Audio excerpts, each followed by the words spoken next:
Hi there, Scorpio. Thank you for joining me for your monthly forecast for December. Obviously, this can be a very expensive time of the year. Now, if we have money and we have people we love, giving gifts can be one of the most uplifting parts of the whole calendar.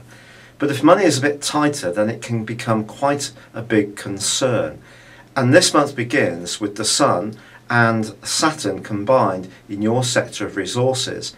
And they're really pushing you to be much more conscious of getting value for money, of measuring out whatever resources you do have in a very precise and appropriate way.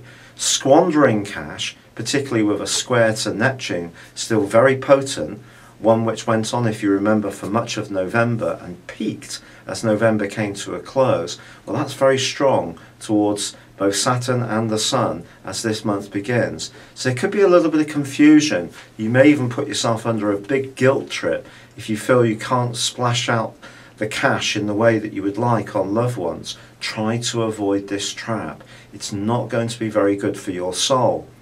There is, however, a quarter moon on the 3rd of this month in the sign of Virgo, and this is your sector of friendship.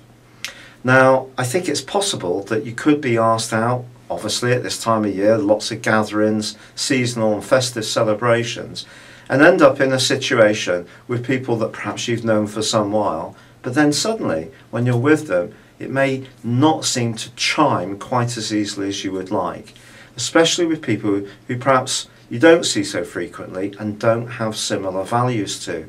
But conversely, you may be able to celebrate the fact that there is someone within your circle of friends who really does get where you are at the moment, and that's something that can draw you closer together. Mercury and Jupiter are going to be squaring as this month begins. Now, this has challenges, but it also has opportunities, and it's saying to you that if you do have any money-making ideas or some creative strands about how to perhaps make your own gifts for Christmas time, then go with it, but it's important still to keep that sense of perspective. Now, on the 5th, probably the standout moment of the whole month occurs for you. Venus moves into your sign. This is the planet of love and affection.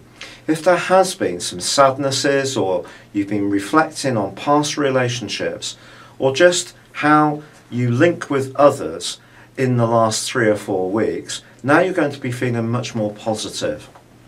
This is an opportunity too to feel better about you in terms of your individual persona.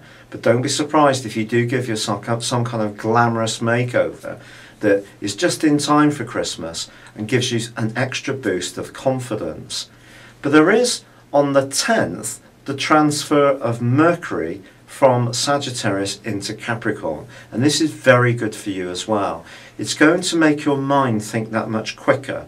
You're going to be a bit sharper about things. However, from the 5th through to the 19th, your ruling planet Mars is in quite a tasty opposition with Uranus. And that suggests that your nervous energy could be quite on edge, and it's going to be important, therefore, to try to pace things as much as you can. So however many invitations you get, it's probably not the case that you should accept every one. You need to look after yourself. Mars moving through the 12th solar house like it does throughout this whole month and through to the first few days of January can see your moods quite variable. One minute you can be almost quite tearful, and the next feeling quite angry.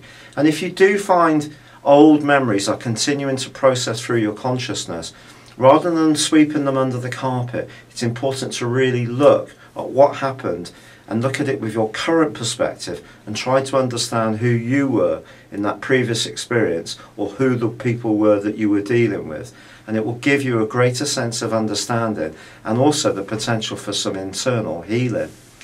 Now, on the 11th, there is a delicious new moon, and because that links broadly with Uranus, and the Sun itself is also doing well with Uranus in week 2, there's a possibility that extra money can come to you by thinking in a fresh way about an old problem.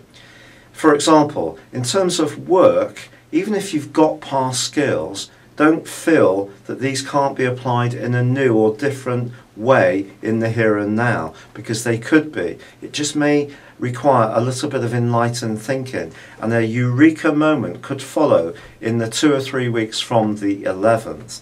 On the 18th, however, there is another quarter moon, this time in your sister water sign of Pisces. Again, that whole thing around how much money you're going to spend on Christmas, or if you can't spend as much as other people, you may find yourself comparing your circumstances to theirs. Try not to do this. It really isn't going to feed your self-esteem. Once the sun moves on the 22nd, your natural personality will really shine out. And it's you that people want to really be with, the sincere people in your world. And some really buzzy conversations are possible, but I would avoid contentious subjects on Christmas Day itself. Or if you're looking to travel somewhere away from home for Christmas, just be aware there is a full moon on Christmas Day, which means the atmosphere can be a bit more supercharged around all sorts of conversation or journeying. On Boxing Day, the 26th, Uranus starts to go forwards, and the restless energy, the nervous tension, which has been so apparent the last 5.5 months, can tail off a little.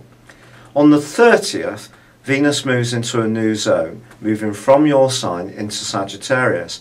But the great news here is that whatever concerns you may have had earlier in the month, a good news story can emerge as 2015 comes to a close as far as your personal finances.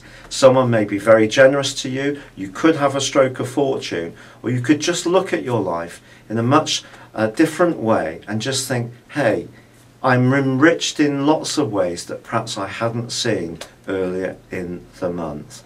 It's been a real pleasure being with you. Thank you for joining me. Happy Christmas and goodbye for now.